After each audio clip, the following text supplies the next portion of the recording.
Hi everyone, এই ভিডিওতে আমরা আলোচনা করব জাভাস্ক্রিপ্ট ফেচ এপিআই নিয়ে। ফেচ শব্দটার মানে কি? ফেচ মানে কোনো কিছু নিয়ে আসা। তো ওয়েবের ক্ষেত্রে ফেচ মানে হচ্ছে ডেটা নিয়ে আসা, অন্য একটা জায়গা থেকে ডেটা আপনার পেজে নিয়ে আসা, as simple as that. So JavaScript fetch API সেই কাজটাই আমাদেরকে করে দেয়। সো ফেচ মানে আমি কোনো একটা অন্য সার্ভার থেকেও চাইলে, মানে আপনি বসে অন্য কোনো থার্ড পার্টি সার্ভার থেকে আপনি ডেটা নিয়ে এসে পুল করে নিয়ে আসতে পারেন। সেটাই হচ্ছে ফেচ এপিআইয়ের মাধ্যমে করতে হয়, যেটাকে আপনারা অনেকেই বলতে শুনবেন যে রিকোয়েস্ট করা, এপিআই রিকোয়েস্ট করা। সেই কাজটাই মূলত ফেচ এপিআই করে দেয় আর কি। তো সেটাই আমরা এখন এক্সাম্পলে দেখব। এবং এই ফেচ এপিআই এর আগে যেটা ছিল অ্যাজাক্স, তো অ্যাজাক্সেরই শর্টকাট ভার্সন হচ্ছে ফেচ এপিআই। তো সেটাই আমরা এখন খুব সহজে ব্যবহার করতে পারবো। তো সেটাই আমরা এখন দেখব। তো এখানে ফেচ এপিআইয়ের মানে যে কাজটা আমরা করব সেটা মূলত দুইভাবে করা যায়। একটা হচ্ছে প্রমিস ব্যবহার করে, আর একটা হচ্ছে অ্যাসিনক অ্যাওয়েট ব্যবহার করে। যারা আপনারা আমার অ্যাসিনক্রোনাস জাভাস্ক্রিপ্টের টিউটোরিয়ালটা দেখেছেন এই সিরিজে, তারা খুব ক্লিয়ার কাট বুঝতে পারবেন। তো আমরা এখানে সময় নষ্ট না করে সরাসরি আমরা এক্সাম্পলে চলে যাচ্ছি। আমি এখানে একটা সিম্পল HTML ফাইল নিয়েছি, সেখানে আমার একটা বাটন আছে, সেখানে ফেচ ডেটা নামে একটা বাটন আছে। এই বাটনটাতে চাপ দিলে আলটিমেটলি আমার ডেটা অন্য একটা জায়গা থেকে ফেচ করে নিয়ে আসবো। ঠিক আছে, এই হচ্ছে আমাদের কাজ। সো আমরা যদি আমাদের এডিটরে চলে যাই, এটা হচ্ছে আমার HTML পেজটা, এবং সেখানে এই হচ্ছে আমার ফেচ ডেটা বাটনটা, এবং সেটাতে চাপ দিলে আলটিমেটলি গেট ডেটা নামে একটা ফাংশন আমি কল করে দিয়েছি। সেই ফাংশনটা আমি এখনও লিখিনি, সেটা আমরা এখন লিখব। এবং এখানে PID ডিসপ্লে নামে একটা পি ট্যাগ আছে, এবং সেটার মধ্যে মূলত আমরা কোনো আউটপুট, মানে আমাদের যে ডেটাটা সেটা আমরা এখানটায় দেখাবো, সেজন্য আমি একটা ব্ল্যাঙ্ক পি রেখে দিয়েছি। আর স্ক্রিপ্ট ডট সোর্সের মধ্যে আমরা যেহেতু প্রথমে প্রমিস এক্সাম্পলটা দেখব, যার কারণে আমি প্রমিস ডট জেএস নামে একটা ফাইল ইনক্লুড করে রেখেছি। তো তাহলে এখানে আমি সিম্পলি প্রমিস ডট জেএস নামে ফাইলটা নিচ্ছি। তো সেখানে মূলত আমরা কাজটা করব। তো সবার আগে ডিসপ্লে করার জন্য যেহেতু আমার ওই ডিভটা লাগবে, ওই পিটা লাগবে, সেহেতু আমি ওটা আগে নিয়ে নিচ্ছি। Document dot get element by ID display, হ্যাঁ, এটা আমি নিয়ে নিলাম। এখন আমার কাজ হচ্ছে ওই গেট ডাটা ফাংশনটা লেখা। এই হচ্ছে আমার gate data function. So get ডাটার মধ্যে আমরা কি করব?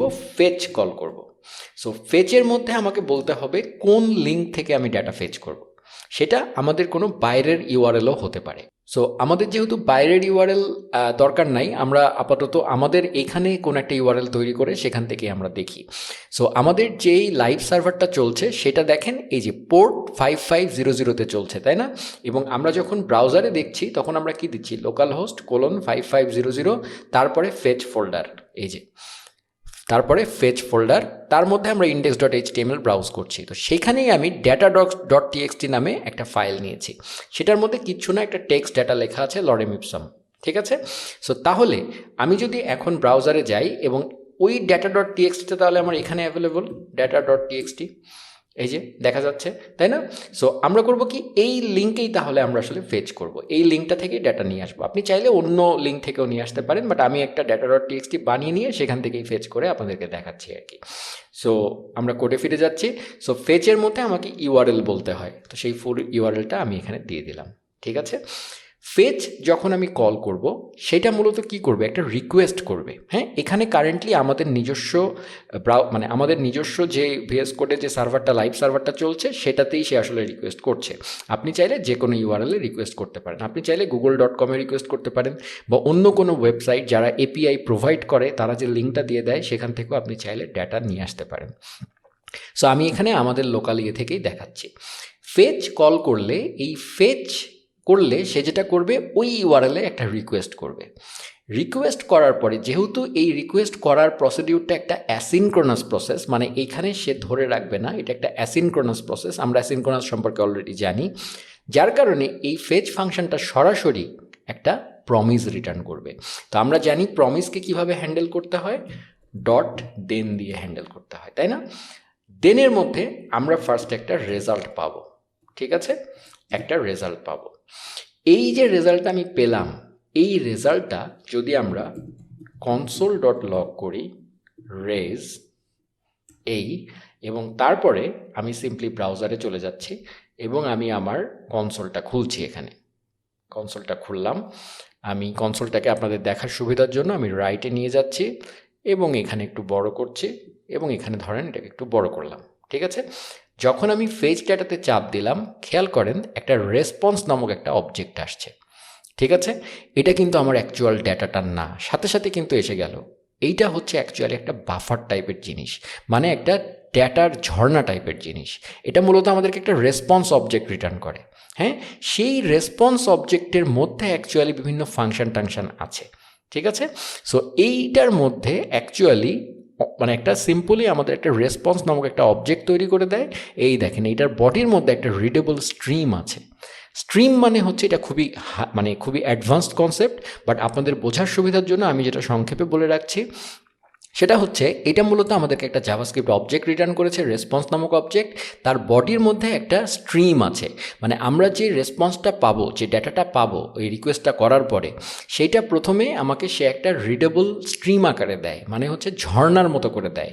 একটা ঝর্ণা যেমন আপনি বালতিতে করে ছপাত করে যখন জল ঢেলে দিবেন, পুরো জলটা একবারে পড়তে পারে, অথবা ফোটায় ফোটায় আপনি একটা পাইপের মধ্য দিয়ে নিয়ে আসতে পারেন, তাই না?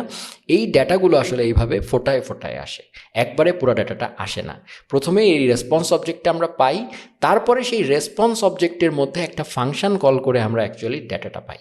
ঠিক আছে, এই হচ্ছে কথা। সো আমি যদি আপনাদেরকে আবার এক্সাম্পলে নিয়ে যাই, তাহলে এই যে প্রথম পার্টটা, এই জায়গাটায় দেনের মধ্যে আমরা যে, এখানে আমি আবার চলে যাই, এই দেনের মধ্যে আমরা যে রেসপন্সটা পাচ্ছি, সেই রেসপন্সটা মূলত একটা রিডেবল স্ট্রিম বা ঝর্ণার ফোঁটা। সেইটাকে যদি আমরা ডট টেক্সট ফাংশন কল করি, ঠিক আছে, তাহলে যেটা হবে এই ডেটাটা অ্যাকচুয়ালি টেক্সটে কনভার্ট হবে। যদি আমি এটাকে ডট জেসন কল করি, তাহলে ডেটাটা জেসনে কনভার্ট হবে, সেইটা হবে অ্যাকচুয়াল ডেটা, সেইটা আর ঝর্ণা থাকবে না। সো তাহলে প্রথমে আমি যেটা পাবো, প্রথমে আমি একটা রেসপন্স অবজেক্ট পাবো, এখান থেকে আমি আবার রিটার্ন করে দিলাম, এটা একটা অ্যারো ফাংশন। সো অ্যারো ফাংশনের মধ্যে রেসপন্স পাওয়ার পরে সে এখান থেকে রিটার্ন করে দিয়েছে রেজ ডট টেক্সট নামক ফাংশন, মানে রেসপন্স থেকে টেক্সটে কনভার্ট করে নিল। সেইটাও আলটিমেটলি আরেকটা প্রমিস রিটার্ন করে। ঠিক আছে, অ্যাকচুয়ালি রেজ ডট টেক্সট করার পরেও আমরা অ্যাকচুয়ালি সরাসরি টেক্সট পাবো না, এটাও অ্যাকচুয়ালি একটা প্রমিস রিটার্ন করে, যেটাকেও আমাকে আবার দেন দিয়ে ধরতে হবে। ঠিক আছে, সো তাহলে এরপরে মানে আমরা সিম্পলি যেভাবে প্রমিস টিউটোরিয়ালে আমরা দেখেছিলাম যে কীভাবে দেন দিয়ে চেইনিং করা যায়, সো আমরা দেন করে আলটিমেটলি, সো প্রথমে ফেচ এই জিনিসটা একটা প্রমিস রিটার্ন করে, সেটাকে আমি দেন দিয়ে রেসপন্স অবজেক্ট পেলাম, সেখান থেকে আমি রিটার্ন করে দিলাম রেজ ডট টেক্সট, যেটা আবার আরেকটা প্রমিস, যার কারণে এখানে আবার দেন দিলাম, দিয়ে এইবার আমি অ্যাকচুয়ালি ডেটাটা পাবো। ঠিক আছে, এই ডেটাটা পাওয়ার পরে এরপরে আমি এখন আমার যে ডিসপ্লেটা ছিল সেখানে আমি ডেটাটা দেখিয়ে দিব আর কি। এই সো ডিসপ্লে ডট ইনার, যেহেতু এটা টেক্সট, আমরা ইনার এইচটিএমএল না দিয়ে ইনার টেক্সট দিয়ে দিচ্ছি ডেটা। এই সো তাহলে কি হলো, ফেচ এপিআই কমপ্লিট হলো। তাহলে গেট ডাটা ফাংশনে কল করলে আলটিমেটলি আমরা ফেচ করব, তারপরে দেন করে রেসপন্স পাবো, সেটাকে টেক্সটে কনভার্ট করলে এটা একটা প্রমিস দিল, এরপরে দেনের মধ্যে আমি অ্যাকচুয়াল টেক্সটটা পেলাম ডেটা হিসেবে। এরপরে আমি ডিসপ্লে ডট ইনার টেক্সটের মধ্যে ডেটাটা দিয়ে দিলাম। এই সো আমার এই কোডটা এখন কাজ করবে। সো এখন যদি আমরা ব্রাউজারে যাই, রিলোড দেই, ফেচ ডাটায় চাপ দিলাম, এই দেখেন চলে আসলো, খুব দ্রুত চলে আসলো, কারণ আমাদের লোকাল হোস্টেই আছে।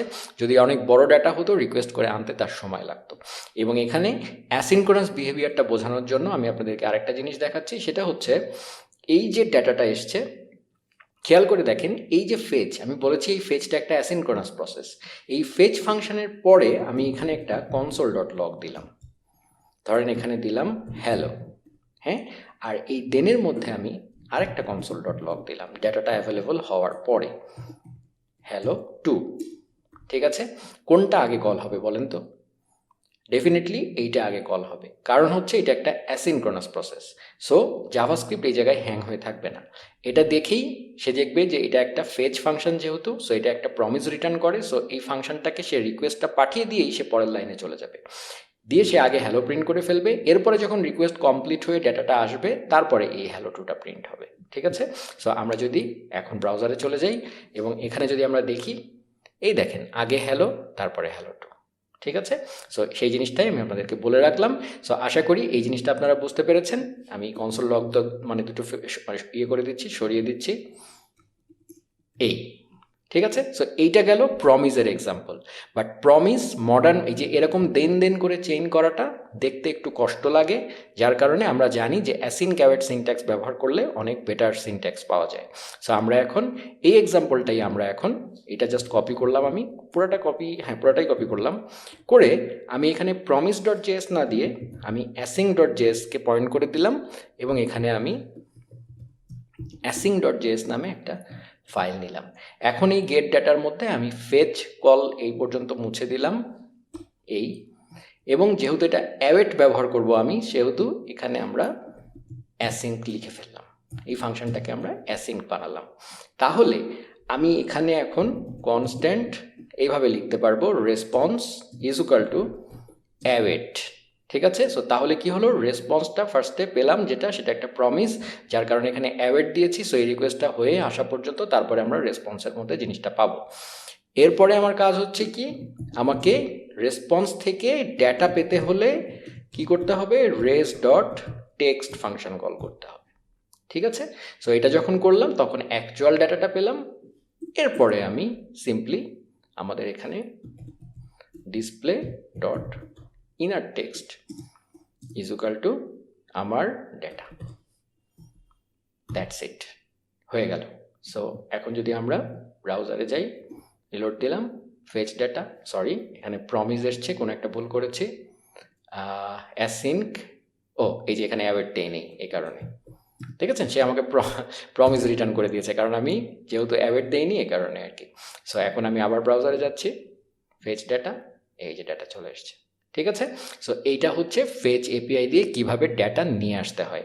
যেহেতু এটা বিগিনার টিউটোরিয়াল, ফেচ ডেটা দিয়ে আরও অনেক ধরনের রিকোয়েস্ট করা যায়। লাইক আমি এখন ডেটা নিয়ে আসছি, চাইলে ফেচ দিয়ে ডেটা দেওয়াও যায়, ডেটা আপডেট করা যায় অন্য সার্ভারে, ডেটা ডিলিট করে ফেলা যায়, যে কোনো রিকোয়েস্ট পাঠানো যায় আর কি। এখন সেই রিকোয়েস্টটা শুধু পাওয়ার জন্যও হতে পারে, রিকোয়েস্টটা দেওয়ার জন্যও হতে পারে, রিকোয়েস্টটা চেঞ্জ করার জন্যও হতে পারে, রিকোয়েস্টটা ডিলিট করার জন্যও হতে পারে।